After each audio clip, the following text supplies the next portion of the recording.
This is my second interview. My first one was with Mitch Kennedy, and so now you're stuck with me. I do apologise. Oh no, I'm excited. I just have a few questions for you, and of course, because of this unfortunate situation, there is no basketball. So can you explain what you've been up to during this time? Well, I'm lucky enough to still be working a few days a week, so that's certainly keeping me busy on those days. I've been like FaceTiming with friends, doing dinner and drinks over FaceTime, which is, I don't know, I'm getting used to doing that, I guess. Walking the dogs, trying to do home workouts so I don't die when basketball comes back. I think we're all going to feel that. Yeah, I'm trying to avoid it as much as possible and just, I don't know, like clean out my wardrobe and do stuff I don't normally have time to do. Sounds like a good plan. Hopefully you should be able to have drinks out soon. Oh, hopefully. I know a lot of people look up to you at VBRA Knox and see you as a leader. So how has your journey been becoming to what you are now? Oh, God. So I've been reffing for about 10 years, I believe. And I guess I just sort of progressed through the grades as everyone does. And then about, I think 6 years ago, maybe, I applied to be an assistant supervisor as I thought that was going to be my next sort of step to becoming a leader, and was lucky enough to get that role and was an assistant supervisor for 3 years, sort of just, I guess, progressing my skills and I guess how to be more of a leader and how to interact with people at a different sort of level to what you are when you're just refereeing with them. And then about 2 or 3 years ago, I think maybe 3, I joined the Saturday team as being a Saturday supervisor and sort of had to further develop skills from there.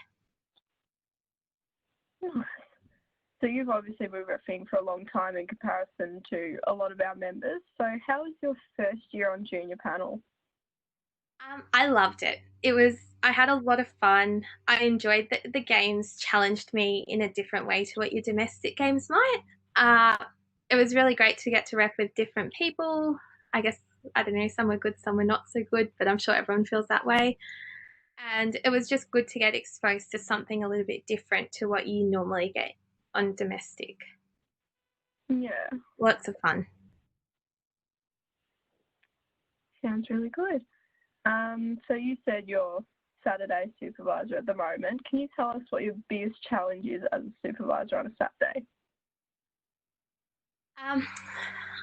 I guess supervising on a Saturday, you've got the added, I guess, sort of aspect of having parents involved as well as perhaps your players and, you know, maybe the odd spectator or two. Whereas I guess having parents can certainly add to a different dynamic, and also coaches. But again, it sort of makes Saturday basketball what it is.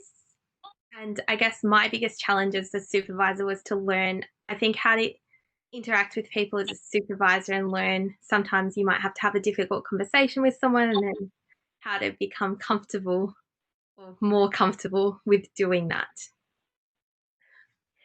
So building on your 10 years of refereeing so far, I believe that's what you said, your 10 years, is there anything that you actually really hope to achieve as a supervisor or a referee? As a supervisor, my goal, I guess, would certainly be to roster my own session. That would, I think, be the next me now that I'm a supervisor on a session, is to become a rostering supervisor and go from there and just further develop my skills. Yeah. Especially on a Saturday, because there's a number of green shirts and helping to improve is that priority for supervisors. What does the feeling of helping others improve mean to you? It's amazing. I absolutely love it. It's awesome to be able to even just work with someone that maybe didn't quite nail their game a couple of weeks ago, and you can see them implementing feedback that you've given them, and then, you know, you catch up with them after another game and you can see that they're so much more comfortable with their game and they're feeling good, and it makes you feel so good that you've been able to achieve that, and just watching people progress through the ranks and become better and become more confident. I think that's a big thing, even watching people become like more confident off the court and sort of just developing as people along the years too. Is there any other night you hope to supervise, I mean? Like, or do you just want Saturdays? Are they your priority? I wouldn't really know at this stage. It can be a bit challenging with me for work that I actually can't get Yeah, to a weeknight in time to be able to supervise. And with work, if I get stuck on a night, I'm pretty stuck.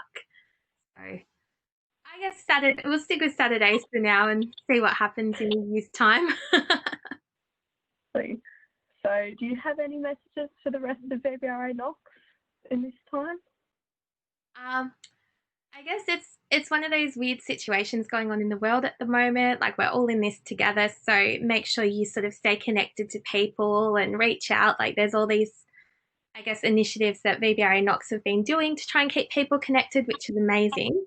But feel like jump on and message someone. Maybe there's someone like that you normally ref with that you haven't seen in ages because you wouldn't normally talk to them outside of basketball. So reach out to that person because they're missing you as well.